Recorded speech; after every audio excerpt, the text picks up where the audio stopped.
안녕하세요. 종수투자자입니다.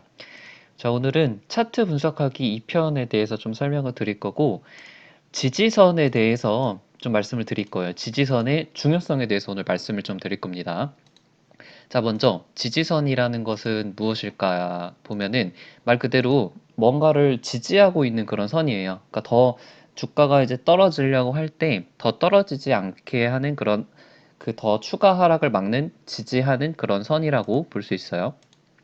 그러니까 예를 들어서 이건 이제 제이슨 코스메틱 2018년도 차트인데 이게 보시게 되면은 한번 급등을 했다가 이제 하락을 하려고 하는데 한번 지지를 받고 다시 올라갔죠. 그리고 또 하락을 한 또 지지받고 올라갔고 하락하고 또 지지를 받고 올라가려고 하다가 여기서 이제 지지가 깨졌죠.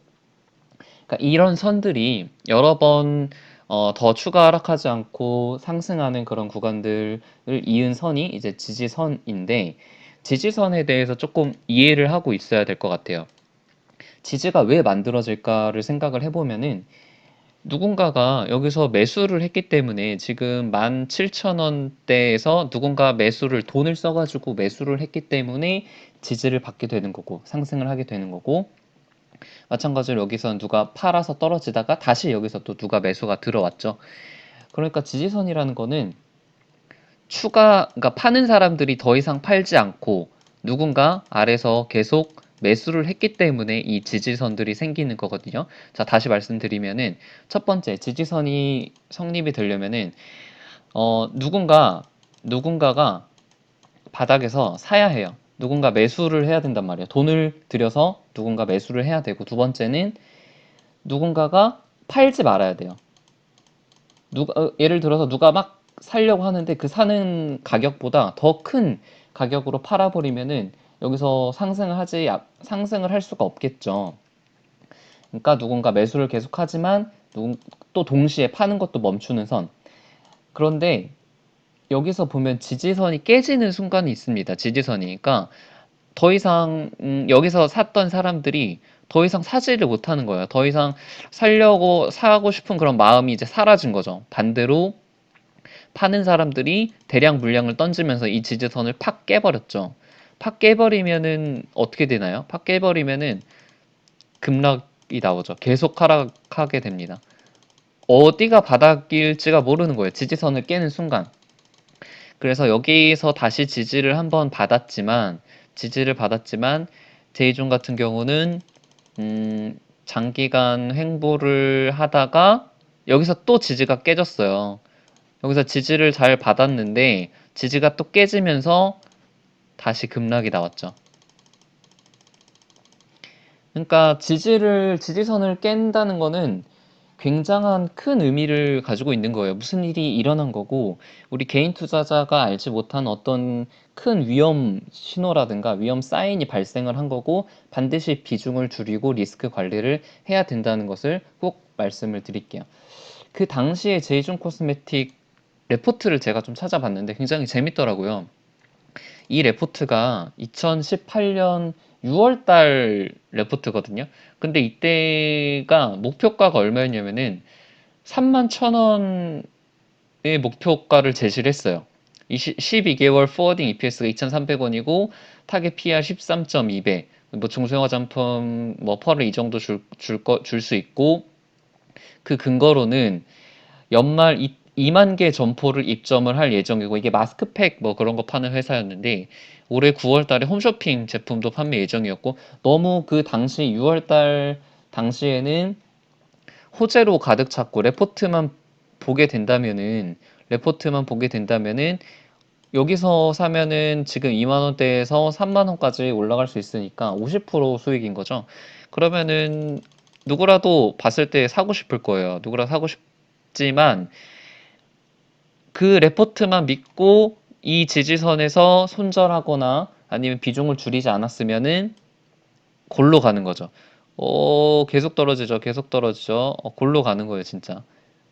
손절선을 지키는 게 개미한테는 생명선이라고 봐도 돼요. 지지선을 지키는 거는. 이 자리에서 만약에 이 당시에 매수를 했던 사람이 이 지지선 하락을 보고 그대로 들고 있었다면은 그거는 자살행위죠. 그거는 그냥 돈을 버리는 거고 차트 공부를 전혀 안 하고 있는 거예요. 이 기업의 가치만 그 레포트를 믿고 그 가치가 이제 다시 올라오겠지라고 생각을 하게 되면 이런 하락을 보는 거고, 이 지지선을 깨는 순간 어떻게 생각을 해야 되냐면은, 아, 이 기업의 영업이익에 문제가 어떤 문제가 생겼구나. 뭐 점포 입점이 안 되든지 아니면 큰 모멘텀의 변화가 생겼구나라고 간접적으로 생각을 해야 되는 그런 상황인 거예요. 그래서 다른 그 비유를 좀 들어보면은, 지지선은 수비수라고 생각을 해봅시다. 수비수. 그러니까 여기서는 이제 계속 누군가 수비를 하는 거예요. 수비수. 우리 축구에서 이제 수비수들이 있는데, 공격수들이 이제 공격을 하다가 수비수한테 막혀서 다시 올라가고, 공격하는데 수비수한테 막혀서 올라가고, 계속 그러다가 공격이 수비수가 갑자기 빵 뚫려버리는 거죠. 빵 뚫리는 순간 공격수들이 속공을 하거나 역공을 펼쳐가지고 골을 먹혀버리는 거죠. 수비수들이 뚫리는 순간. 여기서들은 이제 수비수들이 잘 있었는데 수비수들이 뚫리는 순간이 이제 지지선을 깨는 순간이라고 비유적으로 좀 생각을 해 볼 수가 있을 것 같습니다. 최근에 바이오주들이 엄청나게 하락을 했죠. 예. 신라젠도 아주 그 지지선을 깬 아주 좋은 예라고 생각이 되는데요. 여기서는 잘 이제 지지를 받다가 이게 더 상승을 하는가 싶더니 지지선을 깼죠. 지지선을 깼습니다.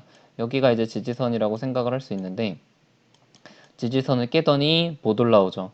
이런 종목은 뭐 제가 다른 영상을 좀 보니까 이런 종목을 추천하는 사람도 있더라고. 신라젠 추천하는 사람도 있고. 아, 그런데 정말 좀 저는 이해가 정말 안 되고, 차트의 기본도 모르는 사람이라고 생각을 하고, 이제 지지선을 깼으면은 이게 물론 상승할 가능성도 있어요. 이게 차트가 100%가 아니기 때문에 상승할 가능성도 있지만 확률적으로 봤을 때 추가 하락할 가능성이 훨씬 많기 때문에 이 지지선을 깬 종목들은 절대 비중을 많이 실어서는 안 됩니다. 계속겠죠. 보시면 지지선 깨고 하락했고, 지지선 또 깼고 하락했고, 지지선 또 깼죠. 이런 종목은 절대 가지고 있으면 안 돼요. 계속 리스크에 노출이 될 수가 있어요.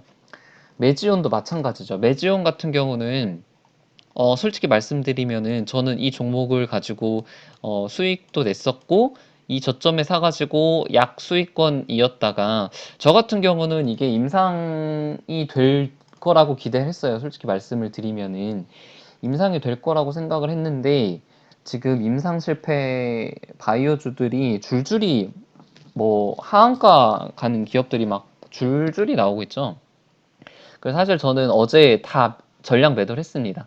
어제 그 말씀드린 지지선을 깨는 순간 저는 바로 매도를 했어요. 그래서 다행이라고 하기는 좀 그렇지만 마이너스 10 몇 프로에서 다 손절을 쳤는데, 저는 잘 대응했다고 생각을 해요. 비록 손실을 봤지만 저의 원칙을 지켰고, 지지선을 깨는 순간 매도를 했기 때문에 이게 결과적으로는 잘 됐지만, 이게 만약에 여기서 다시 급등을 하더라도 저는 크게 미련을 갖지 않을 거예요. 왜냐면 저의 원칙대로 지지선을 깨면서 매도를 했기 때문에, 이게 만약에 다시 다음날 급등을 하더라도 이거는 더 이상 저의 종목이 아닌 거예요. 뭐 저한테는 다행이지만 추가 급락이 나왔죠. 그러니까 만약에 여기서 그 지지선을 깼는데 계속 가지고 있거나 더 물타거나 이런 사람들은 아주 골로 가는 거죠. 골로 가는 거죠. 예. 그래서 이 지지선의 중요성을 좀 말씀을 드렸고요. 그 다음에 제가 좀 말씀을 드릴 거는, 이제 지지가 있으면은 이제 저항도 있죠. 저항도 있는데, 저항선도 굉장히 저항선도 굉장히 중요합니다. 이거는 제가 예전에 한번 매매를 했던 종목인데, 슈피겐코리아 같은 경우는 이제 역사적인 저항선들이 좀 있는데, 이런 선들이 이제 역사적인 저항선들이죠. 역사적인 저항선들을 깬 종목들의 흐름을 제가 좀 말씀을 드릴게요. 다음 시간에. 역사적인 저항선을 깬 종목들은 이것도 확률이지만 급등할 가능성이 상당히 높습니다. 보시게 되면 이제 급등을 했죠. 급등하고. 물론 이거는 지금 이 대주주가 매도를 블록딜을 치면서 지금은 좀 하락을 하고 있지만 다음 시간에는 저항선을 좀 다른 여러 종목들 예시를 드리면서 한번 말씀을 드릴게요. 네, 이상입니다.